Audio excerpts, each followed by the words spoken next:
வணக்கம். கட்டளை கற்போம். இன்னைக்கு நாள் 14. இன்னைக்கு என்ன காலை பார்க்க போறோம்னா சிலம்பத்தில் ஒற்றைவால் படைவீச்சுக்கான அடிப்படை ஏற்றமாக தான் பார்க்க போகிறோம். இதுக்கு முன்னாடி ஒரு காலையில் வந்து நம்ம படைவீச்சுக்கான அடிப்படை சுத்துமுறைகள் அப்புறம் அடிப்படை நிலைகள்லாம் சொல்லி கொடுத்துருந்தோம். அதை பார்க்காம அதை பாட்டு பாருங்க, அப்போ தான் அது புரியும். இப்போ ஒற்றைவால் படைவீச்சுக்கான அடிப்படை ஏற்றமாக பார்த்துடலாம்.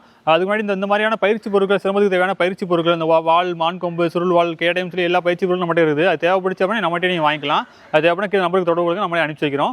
இப்போ இந்த பயிற்சிகளை பேர்லாம் வாங்க. இப்போ நம்ம சிலம்பத்தினுடைய ஆயுதங்கள் பார்த்தீங்கன்னா ஒவ்வொரு ஆயுதங்களுமே தனித்துவமானது தான். அதனால் கம்பு சுற்றுற மாதிரியே எல்லா ஆயுதங்களும் கையாளுறது தவறான விஷயம் தான். இப்போ வான் கொம்புக்குன்னு தனி பயிற்சி முறை இருக்குது, வாளுக்குன்னு தனி பயிற்சி முறை இருக்குது. இப்போ ஒவ்வொரு ஆயுதங்களுக்குமே ரொம்ப தனித்துவமாக தனித்தனி பயிற்சி முறைகள் இருக்குது. அது தெரிஞ்சு பயிற்சி பண்ணணும்.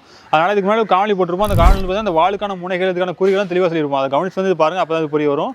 இப்போ நம்ம ஒற்றைவால் படைவீச்சு ஏற்ற மார்க்கம் பார்த்துடலாம். நம்ம ஆதியில் நிற்கிறோம். இதுலேருந்து வலது ஒளிவு நிலை போகிறோம். வலது ஒளிவு நிலை. அதுக்கப்புறம் பார்த்தீங்கன்னா முழுவதுமாக விழா வெட்டுறோம். திரும்பி விழா வெட்டுறோம். விழா வெட்டி என்ன பண்ணுறோம்னா அதில் வந்து பார்த்தீங்கன்னா அப்படியே ஒளிவு நிலை வந்திருப்போம். தலையை சுற்றி கழுத்து வெட்டி ஒளிவு நிலை வந்திருப்போம். இதில் என்ன பண்ண போகிறோம் பார்த்தீங்கன்னா விழா வெட்டுக்கு போகிறோம். மறு வெட்டுக்கு காலை ஏற்ற போகிறோம். பாருங்கள், வலது ஒளிவு நிலை நிற்கிறோம். முதல் வெட்டு விழா வெட்டுறோம். அடுத்தது தலையை சுற்றி கழுத்து வெட்டும் போது மறுகாலை ஏற்றம். வலது காலை முன்னோக்கி ஏற்றி கழுத்து வெட்டு. அப்படியே ஒளிவு நிலை. அந்த குறி சொல்கிற குறினா குறிக்கு நேரம் தான் போகணும். விழா வெட்டினா விழாவுக்கு நேராக போகணும். கழுத்து வெட்டினா கழுத்துக்கு நேராக போகணும். அதுதான் சரியானது. அடுத்து இடது ஒளிவு நிற்கிறோம். இது வந்து பார்த்தீங்கன்னா அப்படியே முழுவதுமாக திரும்புகிறோம். திரும்பி விழா வெட்டு.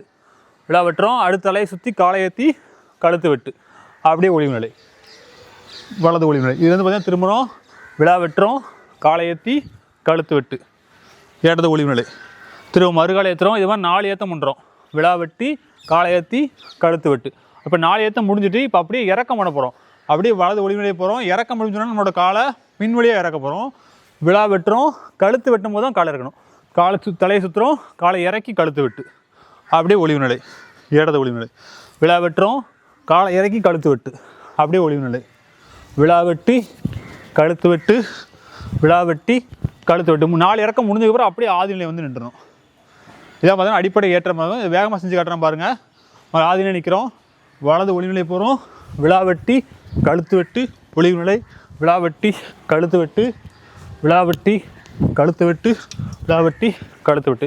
சுத்தா போனாலுமே அந்த குறியோடு தான் போகணும். நான் வச்சுருங்க. விழா வெட்டி, கழுத்து வெட்டு. விழா வெட்டி, கழுத்து வெட்டு. விழா வெட்டி. அப்படியே முடித்து ஒளிவு நிலை நிற்கிறோம். அப்படியே ஆதிநிலை வந்து நிற்கிறோம்.